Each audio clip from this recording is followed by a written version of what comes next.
Yo, what's going on, everybody? Welcome back to Six Man Blitz. I'm Jay Clinch. Hey, opening day of baseball is finally here. White Sox World Series 2021. Calling it now. Calling it now. You've been saying that shit forever. Hey, You said it in 2022. But hey, Ian Book had discussions with the Bears. Would you like the Bears picking them up in maybe the third round or something? Man, I have no clue what the Bears are going to do. Who Hometown knows? hero, Notre Dame. Who knows what the Bears are going to do? I mean, something could happen tomorrow where we sign Marcus Mariota or somebody. Who knows what the Bears are going to do? They're talking about Kellen Mond too, but I don't know. I really hope like one of those quarterbacks falls, bro, so we can get him. If Mac Jones falls to us at 20 or maybe Justin Fields fall, I mean, who knows? Yeah, we scooping and scoring. But welcome to Six Man Blitz. We got a great show for you guys today. We got an interview with Julian Huff. We had Jacob on last week. Now we got Julian. He played linebacker for Minnesota Gopher football team. So we got a good story for him. A little different than Jacob's last week. Again, the other side of the story, Julian started off playing good right away, and then PJ Fleck came in. Didn't really play a lot. So definitely hearing that story, how he went through everything was definitely – I think it was a good interview. Yeah.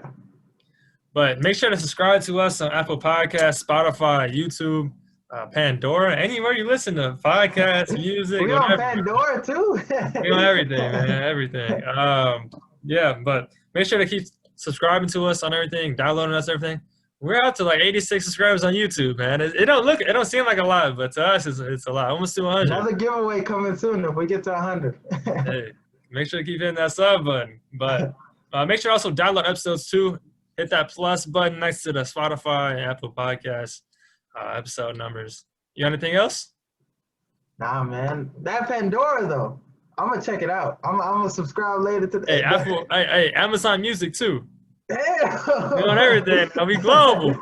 But make sure to follow us on social media, too. Instagram, Twitter, TikTok.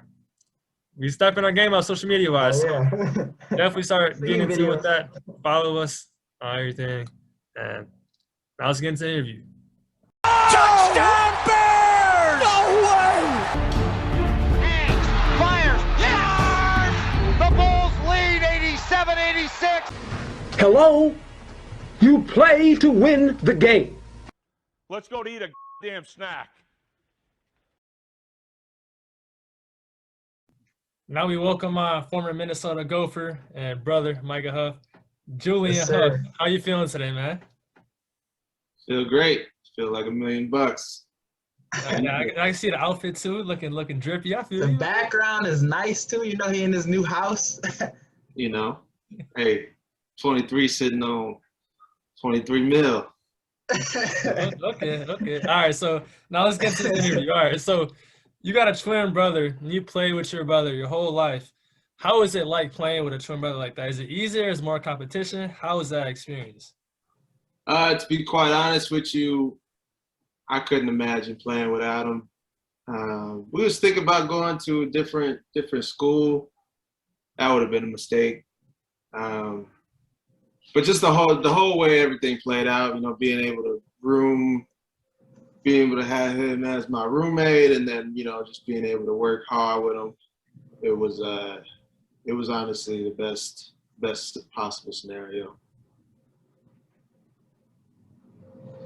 Dang. How many times have people mistaken you guys for the same player, like same person, going in like football, baseball, any sport? They're just like, Jacob, are you on the mound, or Julian, are you at the catcher? Yeah, I mean, it's countless. Sure. Like, it comes with, you know, it's the only thing I know. So, you know, everybody mistakes us, and that's just, I don't even think twice about it anymore. I never really did, actually, but, you know, it's just how it is. All right, so you come into BHS. Your older brother is already there. Now, was it pressure having your older brother already there and then coming into varsity? How was that experience playing with two brothers now? Yeah, no question. Because, you know, Jaden came in and was, you know, kind of the man starting, or at least playing on varsity as a freshman.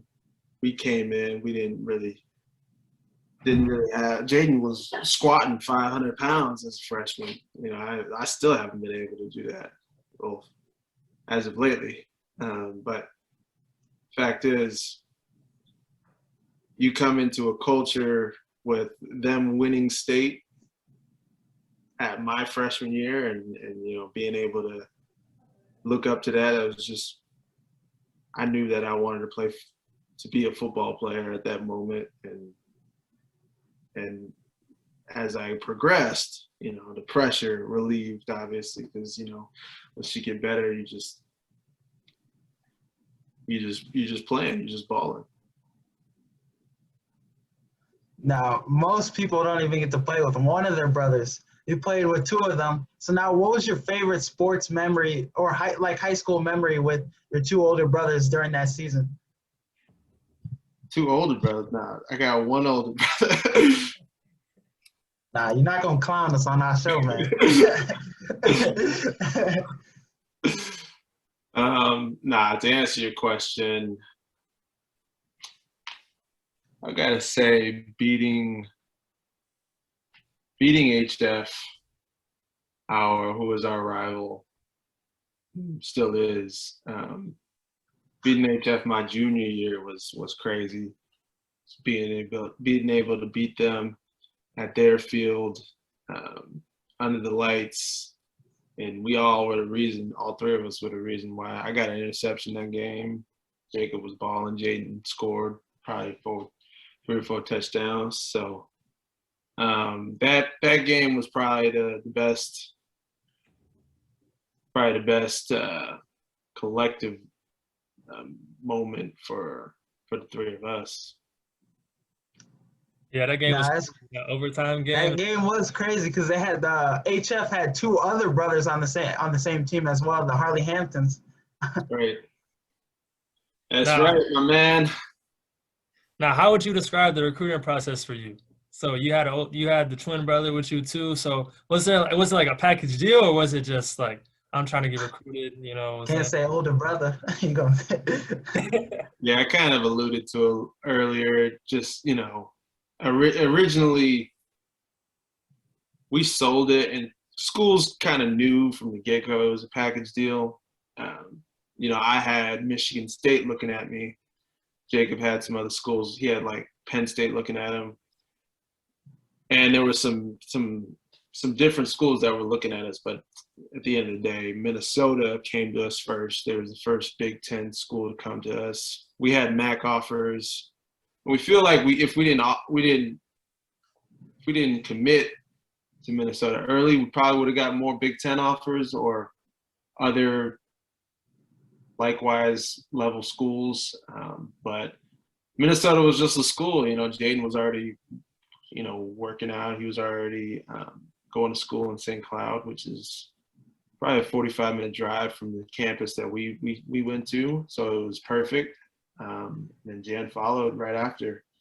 So all 4 of us were in Minnesota, while you, Micah, were stuck in North still. But yeah, it was cool. You know, it was pretty much the best case scenario, like I said. What are some of the stuff coaches say to, like, in their pitch to recruiting twins? Like, how would that differ from just recruiting one player one-on-one?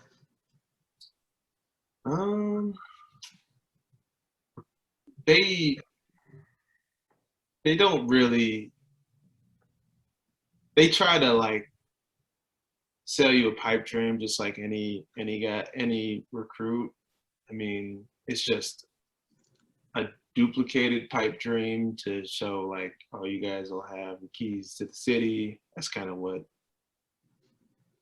Central Michigan told us. But you know, we had our eyes set on Minnesota, and it was really a blessing to go there with Coach Kill, because, you know, we're undersized. We're not necessarily the fastest football players in the world, but we just had a great film, and we were balling.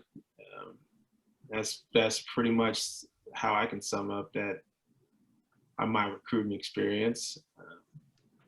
But yeah, to answer your question, it's not really much. That wasn't really much different. All right, so now you get to Minnesota and you go crazy your first game versus TCU. How was that game? Like, walk us through that game for us.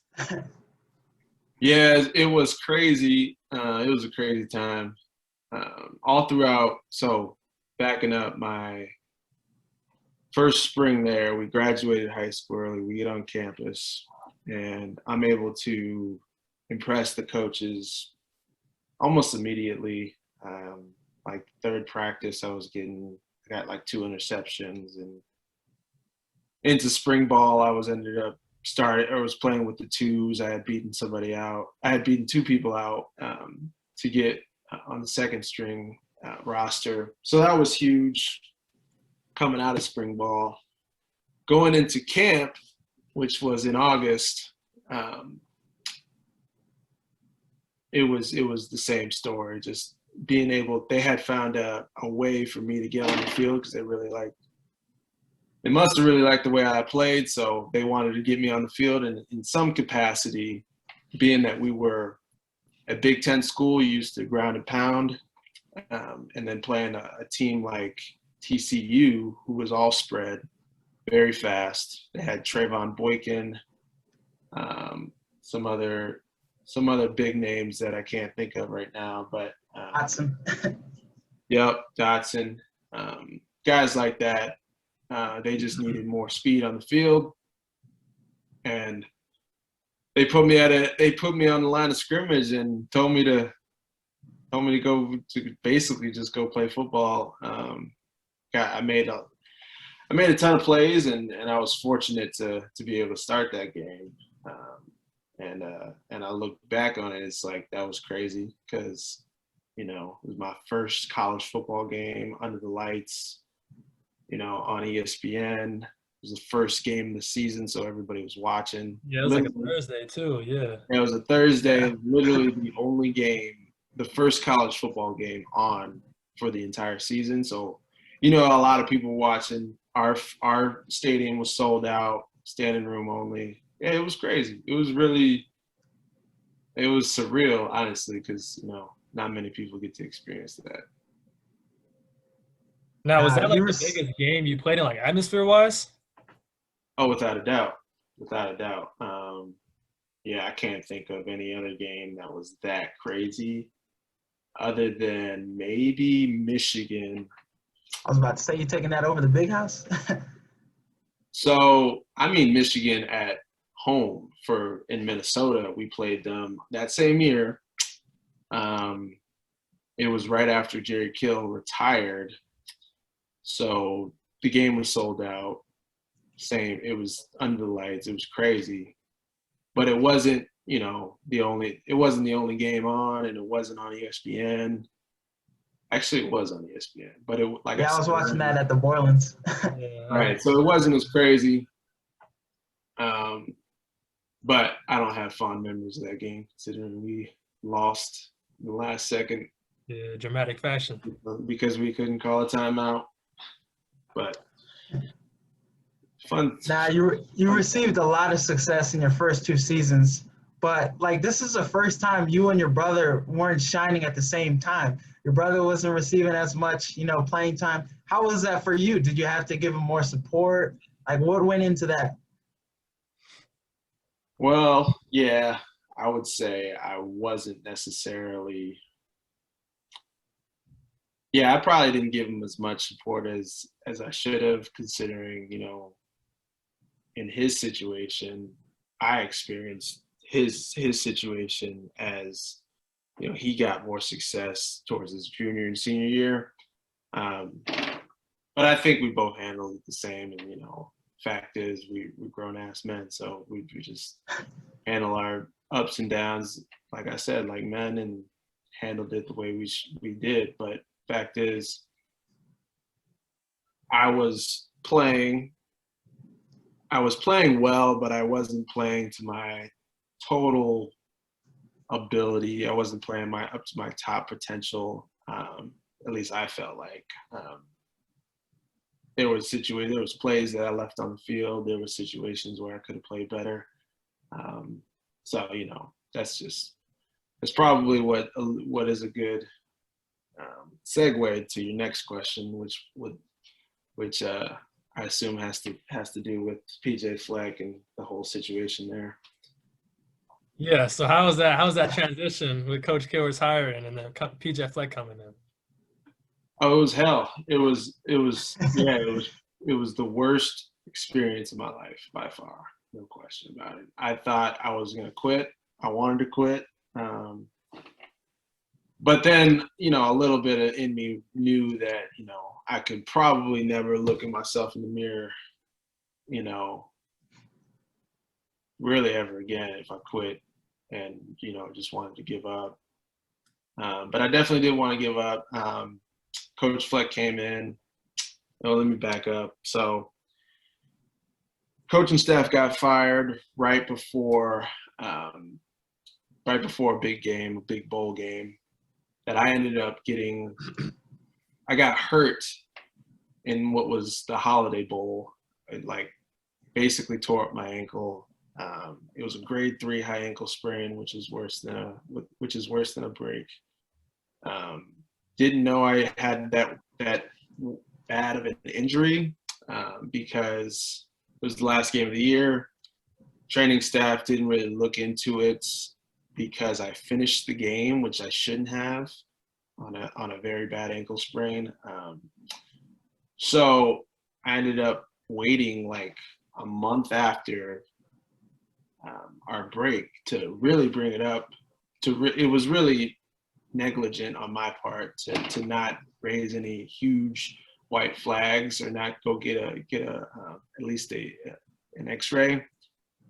But that was just the situation. I thought it would heal and didn't really heal that much until I had to get surgery a couple months later. While this is all going on, we're having a transition. Coach Fleck comes in and basically just throws a wrench into me and Jacob's entire life. Everything changed, basically. The way we handled, everything from school, everything to, how we did practice, everything changed. Not necessarily for it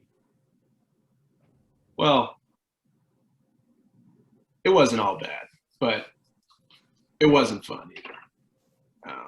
So get in, I'm hurt. Coach Fleck comes in, we start spring ball. I can't play because I'm hurt. Basically get pushed aside, metaphorically, and I go from starting to I'm not even kidding here. I literally was fourth string behind, three other players. And I can name those three players. One was the starter, Thomas Barber, who he's coaching now, but he's the younger brother of Marion Barber, who played for the Dallas Cowboys. And then Carter Coughlin, who plays for the Giants right now. And then Kamal Martin, who plays for the Packers.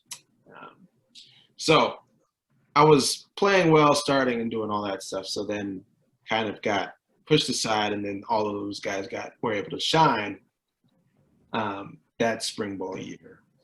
So long story short, to answer your question, it wasn't the best experience. It was honestly the way that I loved football and the way that I couldn't play anymore. And even when I got healthy, I wasn't playing, wasn't getting my reps. It was like I said, it was hell. And then I ended up trying to come back sooner, and then broke my foot on the same no, it was actually on my other foot, opposite of my sprained ankle. So that put me out for another couple months, which was even worse in terms of the recovery.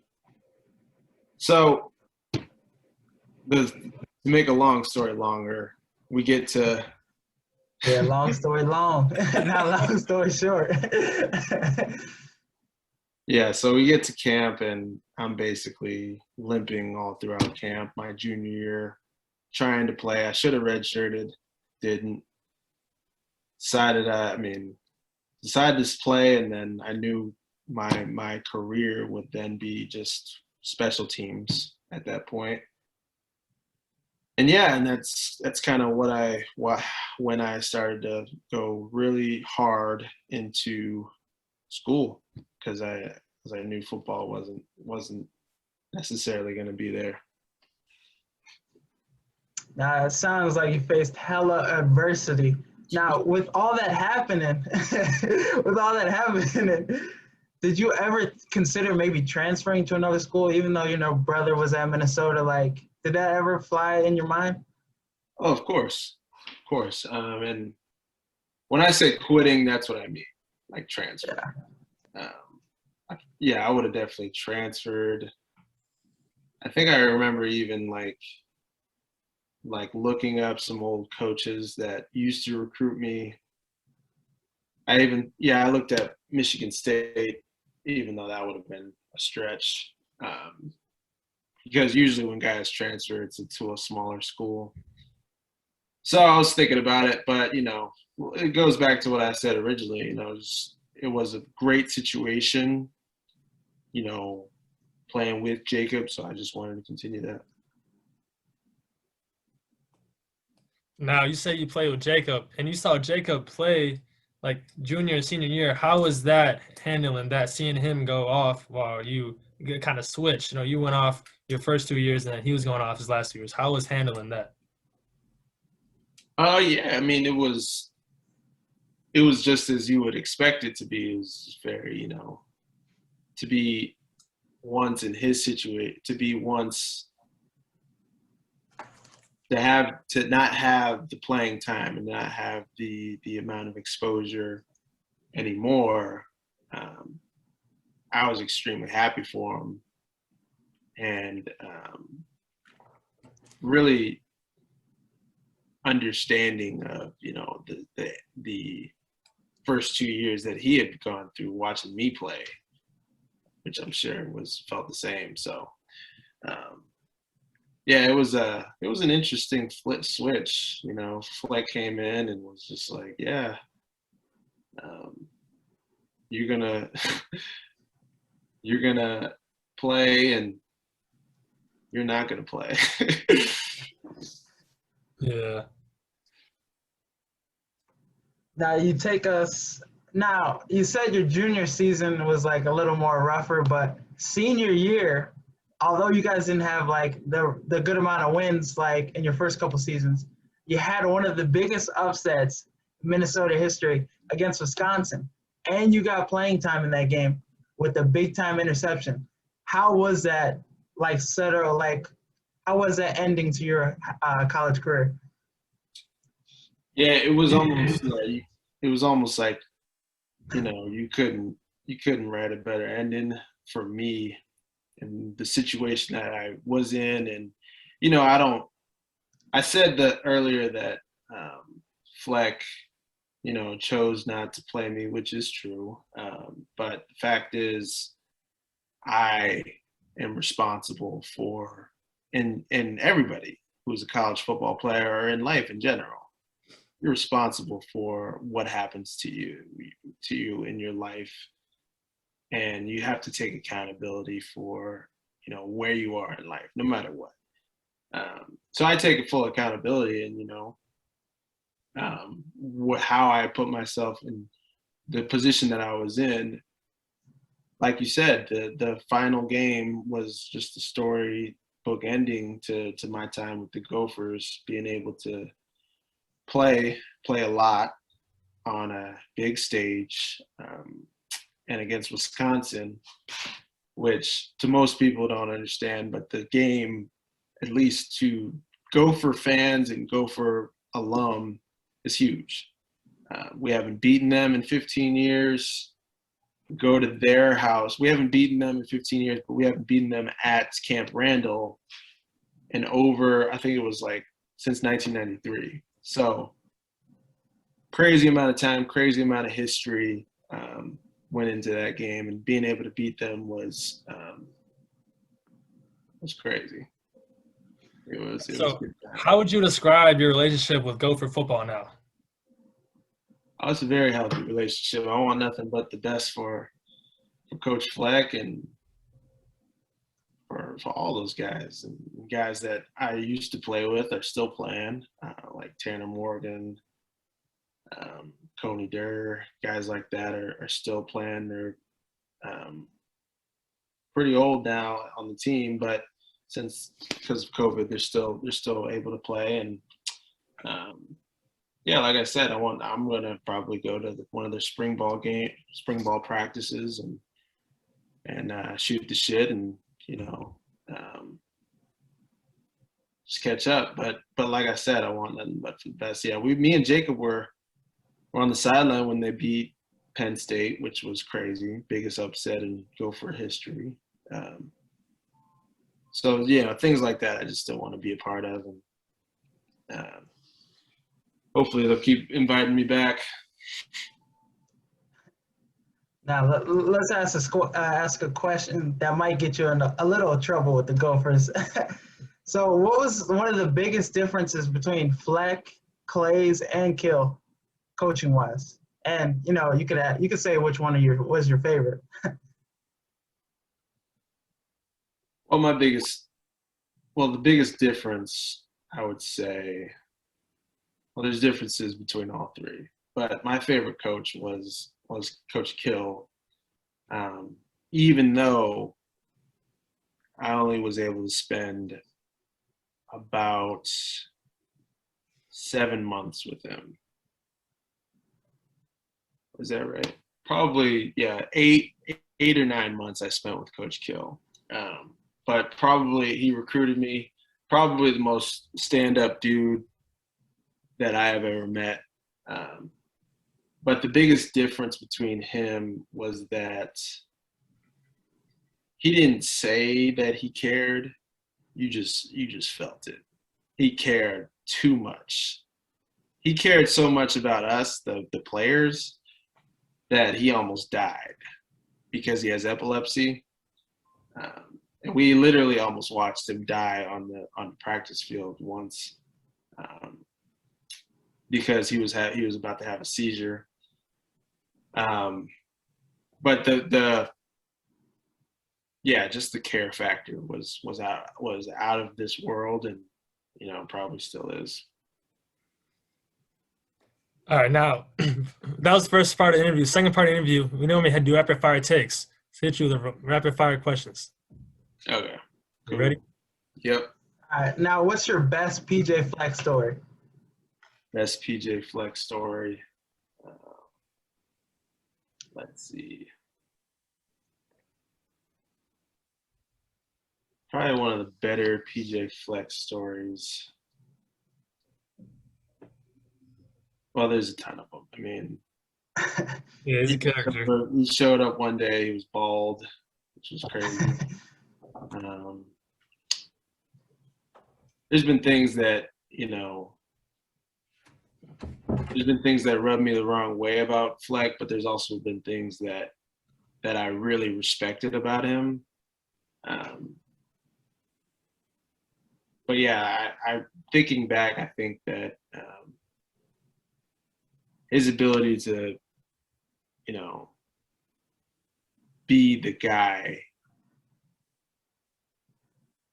like around us and just be one of the guys was cool. Like sometimes he would just race us, see who's faster and stuff like that. So stories like that are things that I think of. All right, so who's the best player you played with? Not gonna be high school, college, not gonna be anything. Best football player? Yeah, best football player, yeah. I mean, best at their position by far is Antoine Winfield. Well, I shouldn't say by far. I think Brandon Body Calhoun was a great corner. I think he was an even better playmaker, but Antoine Winfield was just out of this world. When I was specifically playing,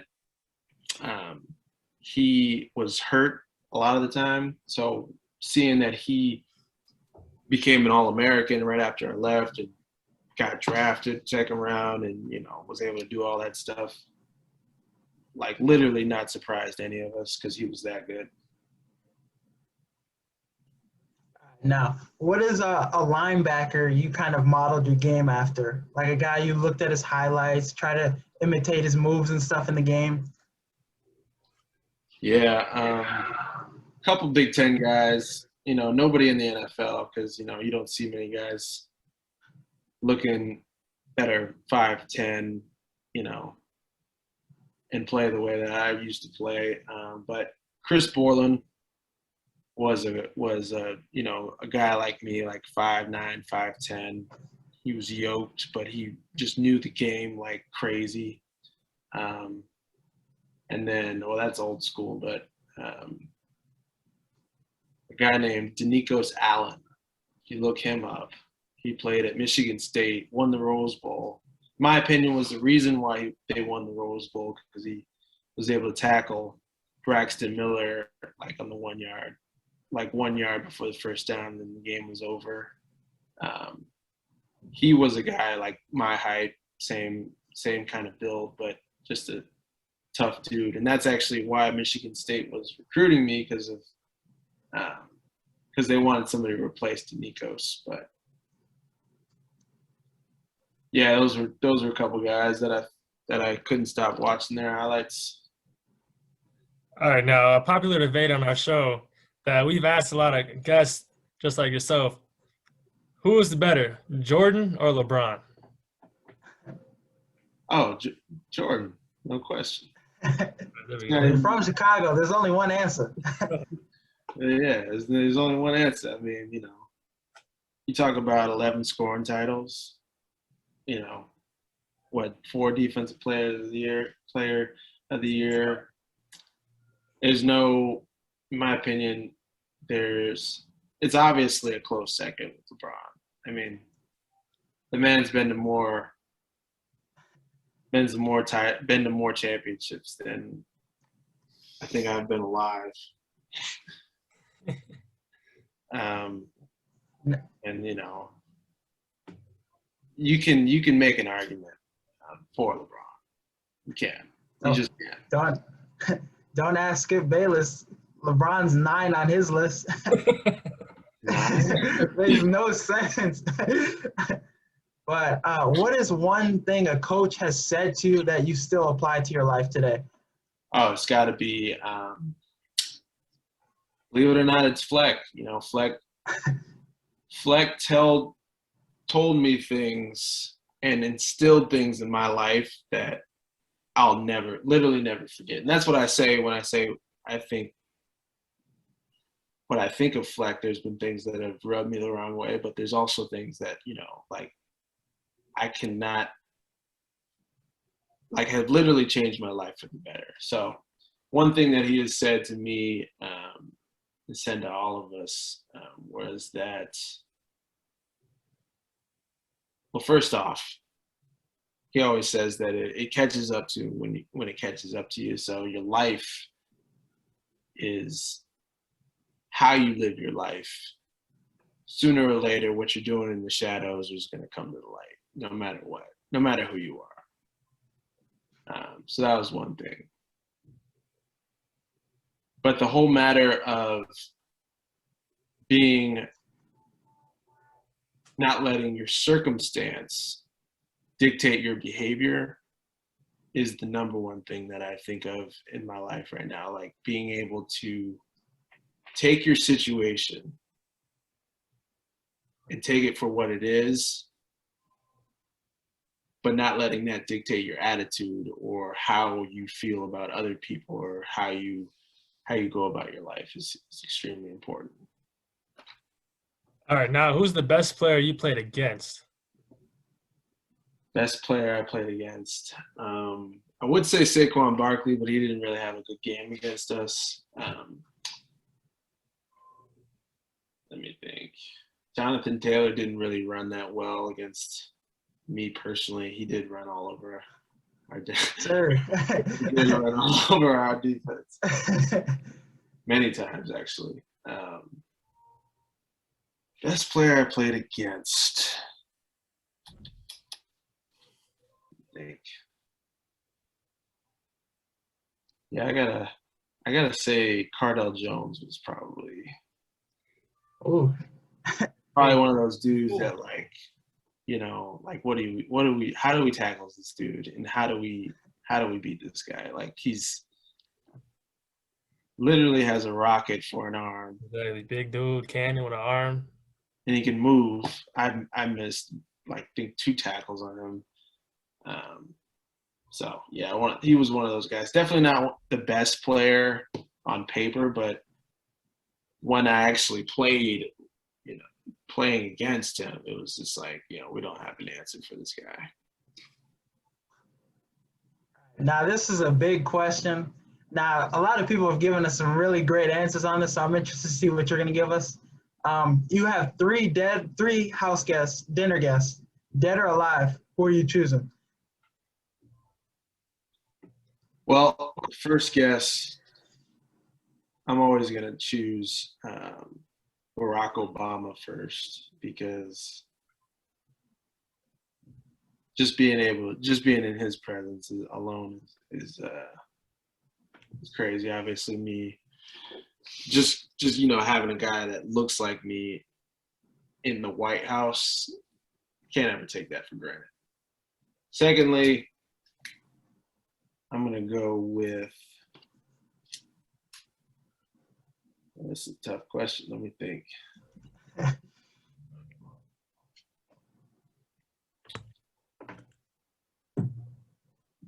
Dead or alive?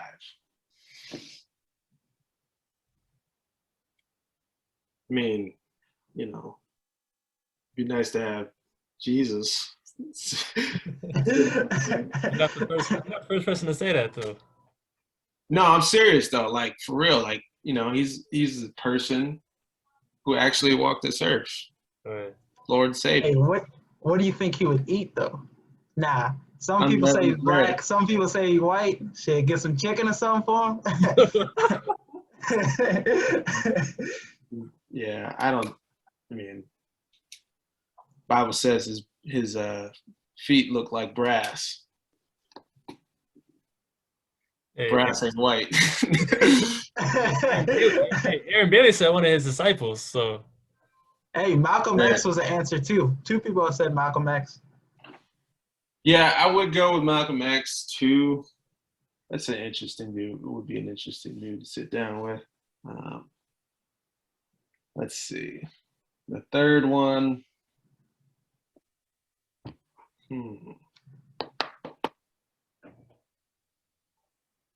What about Mansa Musa? You ever heard of him? No. Who is that? Mansa Musa. He's technically the richest man to ever live. Damn. He's hopefully dinner on him. He's an African king. An African king who technically was the richest man, one of the richest men to ever live. Nah, that's a good answer. Hey, and then the last question we ask everybody, it's kind of a competition we have here. In the movie Cars, do they have life insurance or car insurance? They gotta have life insurance. It's their life. Okay. Bro, his twin brother literally said health insurance. I was like, that's not an option. Either or, man. How are you gonna say health insurance? No, it don't even make sense. He'll make up his own answer. It don't even make Who sense. said that? Jacob. Wow. Yeah, you think about it right now. You're like, how is that even possible? That's Well, crazy. That's all we got for you today. Appreciate you for coming on, and good Yeah, luck. man. Thanks for having me. Yes, sir.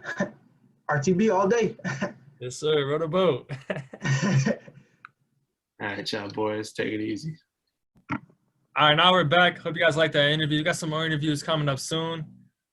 Maybe Maybe some- another Maybe some more basketball players. I mean, we'll see. Finally got a basketball player. We get some football players. Maybe even another brother from the Huff family. You know, got a lot of children in the Huff family. So maybe you get some more Yeah, interviews. we'll even get Maya on here. But I mean, they had some same answers for that rapid fire take. A little twin telepathy. Or the mind powers. However you say that fucking We were word. interviewing them, and they said the same thing for the 3 people dead or alive. I mean, pretty Yeah. much. I was like, it's like they're related or something, man. Now let's get into some sports talk. We got some Final Four preview. Got 49ers trading up to the 3rd pick. Joel Embiid coming back this weekend. You know how I feel about that. Got some buyouts in the NBA, and that's pretty much it. So let's start off with Final Fours and college hoops. Championship game predictions. Who Dude, you you got saw in how college close I prediction? was, man. You saw how close I was getting that Final Four prediction. Nobody If only predicted UCLA. would have banked that open 3. I'm all, hey, I was sending him death threats this weekend. Hey, they were like, man, how could you hate on them? I never airballed a 3 to win the game. That's what I'm saying. I never did. Hey, whatever You can't confidence, take that away from me. whatever confidence he has, though, I need that in my life. My man felt so confident to shoot that shot.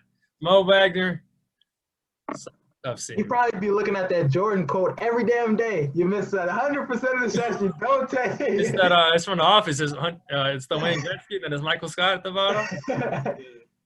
But hey, you know we've been calling it. Like, I had Baylor in the championship from day one. You could check the first couple episodes. Yeah, And then you did had have Gonzaga. So I mean, I really think it's gonna come down to those 2 teams. Gonzaga, you saw how Gonzaga played against USC. That shit was not close from beginning to end. Somebody said on Twitter they're doing a layup line, man. I was like, damn, they disrespected Like you could just tell how much Gonzaga is better than the other team. So, but It's I think great. Baylor has a chance, but those are my 2 teams, Gonzaga and Baylor in the final. I think those are everybody's 2 teams. I'm gonna go with the same thing, pretty much. Everybody in America going with those 2. But you see the stat line on Gonzaga. They're 29-0. They've only won 1 game, 10 points or less. Damn. That was the West Virginia in like January.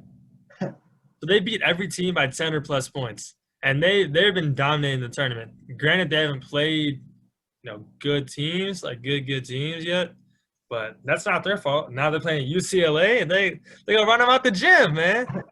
And UCLA gonna see that last chance when that music start playing. That's how the whole game gonna be. They need Joe Hampton, man. But if UCLA wins, that would be crazy. Yeah, I know. I'm not gonna put a wager on it. I'm not gonna say anything stupid, and then people say you got to do that now. Nah. But I think the Baylor Houston game should be interesting. I think it's a matchup between 2 high-paced teams. I think it'll be high scoring, but Baylor's defense is insane. Houston got a good defense too. I think that's going to be like a really good game. Right. I would love to see, obviously, Gonzaga Baylor. It'd be one of the most highly anticipated championship games because 1 and 2 the whole year, everybody wanted this game, and then they're supposed to play, and then they got called out because of COVID. But yeah, you did call Baylor in the beginning. I called Gonzaga, so it's gonna be fun and see. We might have to post that on the social medias in a few. If Baylor wins, I want on every account that I got that shit right. Every single account, Twitter, make a TikTok post about it. Post it. Hey, put it even on Facebook. But what if we see a UCLA Houston matchup? Damn, that everybody would like everybody's bracket would be done. It's probably been done. It's been done. that one would seal the deal. My friend had every team in the Final Four if Michigan would have won. I was like, damn, man, congrats, man. But if it was UCLA Houston, I don't think I'd watch the game. Nah, me either. I don't think anybody would. Why do I want to see Houston? What's that dude from Kentucky that was riding the bench? Johnny Juzang? Yeah, Juzang. Hey, he's got some story. He gave Michigan 28, but I think his Baylor defense is going to. He's got the hair too, looking like the weekend or the weekday. But yeah, he's going crazy, and not the biggest Calipari fans, but that's what happens, man. Cheaters. So That's what we got for Final Four. Hopefully it's a good game, but got Gonzaga Baylor. Gonzaga Baylor.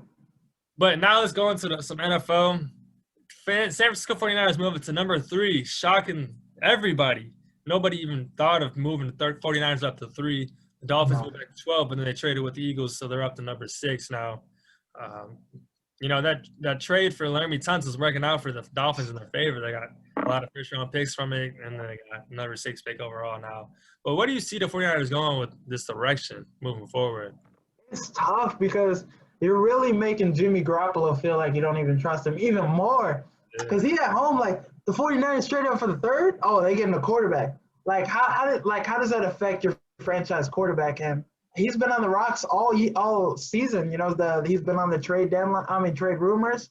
Yeah. So I don't know, like, shit. If I'm the 49ers, I trust Garoppolo. He's a little injury prone, but I'd get a quarterback later in. I'd put my trust in him. Get Kyle Pitts.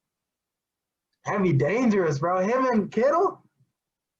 I don't know if they need Pitts, though. Maybe they get Chase or something. Chase had a great pro day. Pro days don't mean that. At that point, is best player available, him or Sewell. If you're trading up that high, you're definitely getting, someone you want. Yeah. If they got Penei Sewell, that'd be crazy. Did they move up that far? But Mel Kiper Jr. and Tommy Shea were talking about it. They were saying, Mel Kiper thinks it's going to be Trey Lance. Tommy Shea thinks it's going to be Justin Fields. So they're like, watch it just be Mac Jones because we're saying these two and be the opposite. A lot of people were saying Mac Jones, which is crazy. If they could have got Mac Jones at 12, I think, maybe even 8 with the Panthers or somebody. I don't think they need to move up 3 for Mac Jones. Yeah. This is crazy because there's not a clear-cut number 3 quarterback right now. Unless they traded up the 3 to get Mac Jones. Unless the Jets don't draft Zach Wilson and the 49ers take Zach, that'd be crazy right there. Yeah. I mean, but think about it. Like Mel Kiper and Tom McShay, they look, you get paid to be wrong. Yeah, but they have no. It's like the weatherman and shit.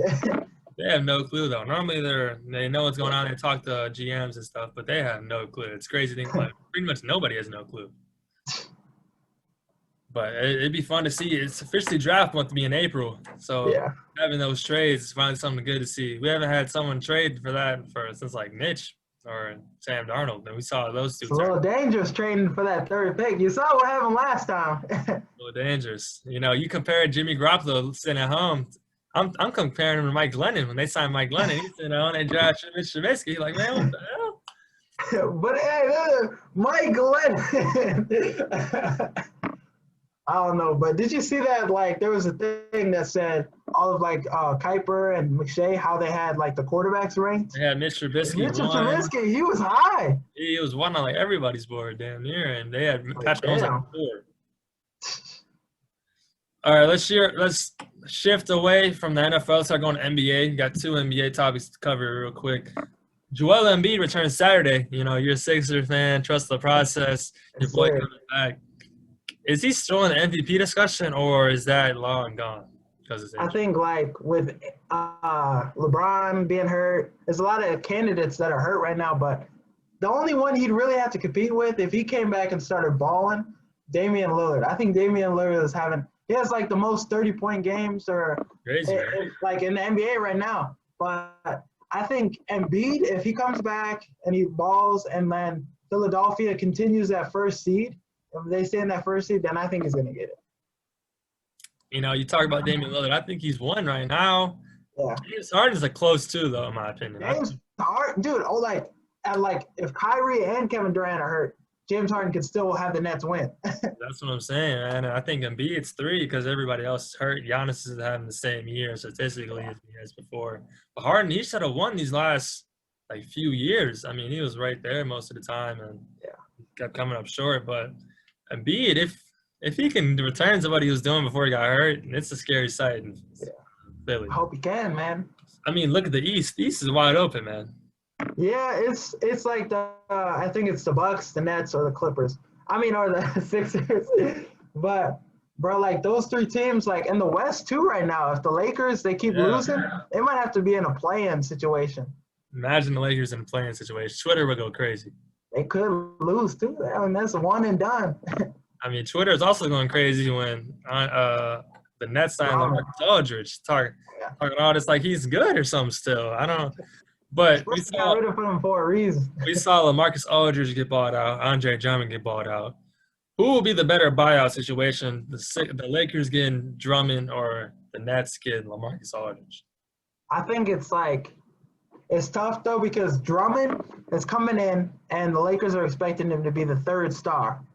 There's more pressure for him to succeed because he's got to go out there and be compete, be the third guy. Where Aldridge, he comes in, you just got to give him good minutes, do what he can, be a veteran. I think Aldridge is going to do better than Drummond. I mean, because I'm with you. You saw what Drummond had 4 points the last game and a toe injury, but there were some signs he was getting blocked. I'm like, ooh. Giannis was bullying that, man. He couldn't even guard Giannis, man. I'm like, man, you can't even guard Giannis. You gonna have some 6'10" though. You gonna have some problems versus Joel Embiid then if you can't even guard Giannis in the paint. But the one thing is he'll get rebounds. Yeah, he will get rebounds. Yeah, for sure. I saw one. I was watching the NBA game before the Lakers, and it was Lakers Bucks, and they didn't. The Lakers, the best players, Dennis Schroeder right now. The bottom ticker said up next, Antetokounmpo over Schroeder. I was like, oh hell no, man! What are we doing with the NBA, man? I mean. Who's gonna watch that game? Giannis versus Schroeder? Are you kidding me? That's how we selling games now. You couldn't just say Bucks versus Lakers.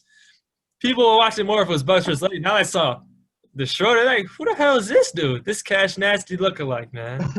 And you know who they got on TNT right now? The fucking Hornets. The Hornets when announcers. do I ever want to watch a Hornets game? The Hornets announcers are better than the basketball game.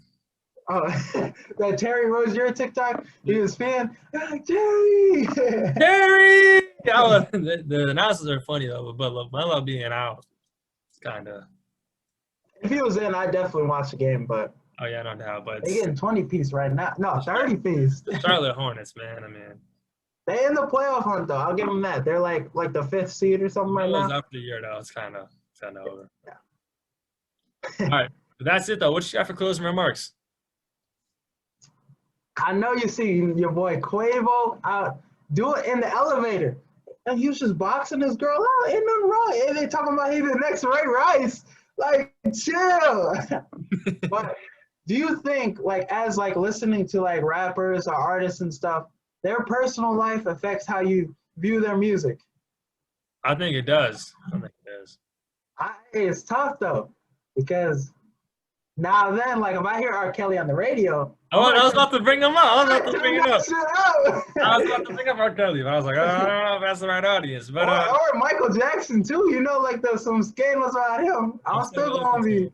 Yeah, they didn't accuse him when he was alive. So I'm still listening to him. But Lil Nas X, I'm not listening to him. Call me when you want. My man brought out the Satan shoes. I was like, what? Nah. Hey, the colorway though. That is a nice colorway, but hey man, he got some. It's just some black and red shoes, man. That's some basic shoes. Yeah, and people are actually buying them. They sold out in the first 10 minutes or something. It was less than 2 minutes. They sold out, but there's only 600. Some. I'm not gonna say a number, but it's you know what I'm referring to. But it was $1,000 at 18. It was. There was how many available? There was 3 6s available. Yeah. Damn, that man wilding. He wilding for real, man. But we're gonna get struck by lightning or something the next couple days.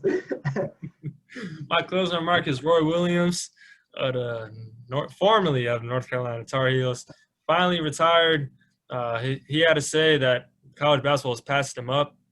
Pretty much saying he can't control the players anymore. But it's college basketball is different now. You got to live in the portal. There's already 400 players in the portal. It's crazy. Our boys Tyler Cochran and Joseph Yesufu from the Brook just hopped in the portal today, actually. So wishing them nothing but the best. Hopefully they come on 6-Man Blitz soon. What you got for song of the week, man?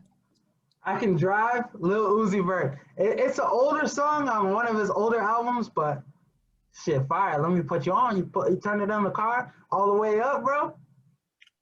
Shit, windows down too, or next week. It's gonna be hot next week. But next week, yeah. I'm going. I have one too. I'm going with Special by Young Thug. A little EP actually. So, I'm gonna have to check it out. I forgot. Young, when Thugger hop on the mic, it's gonna be some heat. But that's all we got for today's show. Hope you guys hope you guys enjoyed listening to the show today. We got some more content for you guys coming soon. Some more interviews coming up soon. Got some. Hopefully, go finish the trio, the Huff brothers soon. Yes, sir. But hey, you want to interview me too? Yeah, I'm gonna have to interview you soon, man. Big NIU walk-on, man. Got a lot of walk-ons. Yes, sir. But make sure to follow us on social media, like we said earlier. 6man Blitz, Instagram, TikTok, Twitter. Make sure to keep downloading, subscribing to us. Apple Podcasts, YouTube, Spotify, Amazon Music, Pandora. Any form of music. Anything you listen to, we there. Overcast, even everything, man. We need to start promoting our shit like Koi Leroy. So every every TikTok, it's just like, damn, the same song too. But yeah, that's all we got for you guys today. Hope you guys enjoyed. So see you guys next week. Yes, sir.